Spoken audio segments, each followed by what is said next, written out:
You know what's funny? I spent most of my life trying to control things I had no business controlling. How people saw me, what they said, who stayed, who left. And it wasn't until I learned the power of two simple words, let them, then I finally started breathing differently. I used to believe that being in control was the ultimate sign of strength. If I could control how someone treated me, if I could make everyone like me, approve of me, choose me, then I'd finally feel safe. But guess what? That's not strength. That's fear, dressed in people pleasing. Mel Robbins says, if someone wants to leave, let them. If they want to talk behind your back, let them. If they don't value your energy, let them. And the truth hit me like a wave. I was wasting so much life trying to protect a version of myself I didn't even like. Let them misunderstand you. Let them judge you. Let them go. Because sometimes peace begins with permission. Let's be real, letting go feels like giving up. And women especially, we've been conditioned to fix, explain, hold it together, and make it work. So when someone doesn't see our worth, we take it personally, we try harder, we overgive, we shrink. But here's a hard truth. Your worth isn't up for debate. And if someone doesn't see it, that's their limitation, not yours. Letting them walk away doesn't mean you lost. It means you finally chose you. The moment you stop chasing people, validation, or closure is the moment you come home to yourself. Let them ghost you. Let them copy you. Let them not invite you. Because you're not here to perform. You're here to live.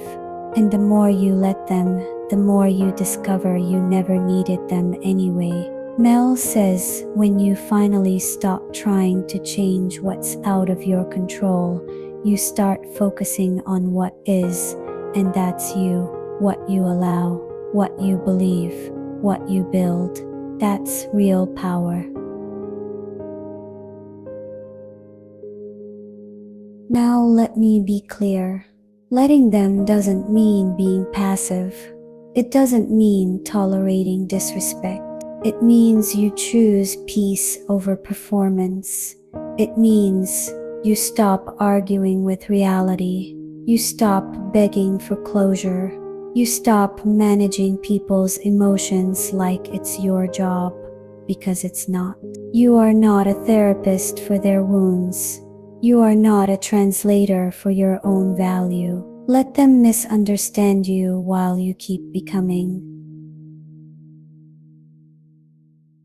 Letting them go doesn't always feel empowering. Sometimes it feels like grief, like silence you weren't ready for, like an empty chair at a table you set with love. But here's the truth. What's meant for you will never require begging. Repeat that again. Let it sink. You don't chase alignment, you attract it by standing still in your truth. So cry if you have to, but don't call them back. Well, the real uncomfortable part I usually think about is, what if the person we need to let the most is our old self? The one who settled, the one who silenced her needs, and the one who feared being too much. Let her go too, because the you that's rising now, she's not afraid anymore. She doesn't chase, she creates. She doesn't beg, she becomes.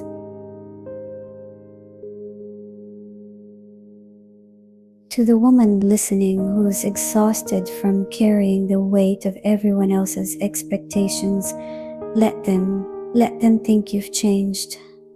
Let them call you selfish. Let them not understand your boundaries.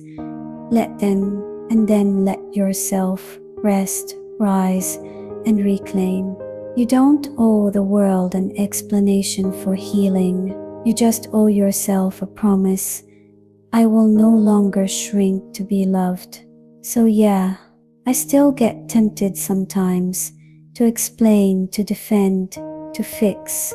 But then I remember Mel's words. Let them do what they do, and you do what you're here to do. Live free, and I smile. Because for once, I'm not chasing, I'm just being, and that's enough.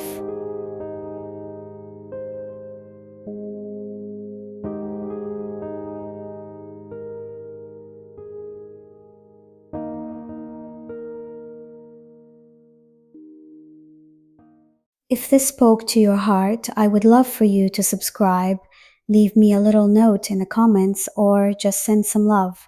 Your presence here is a gift, and I'm so grateful you chose to spend your precious time with me.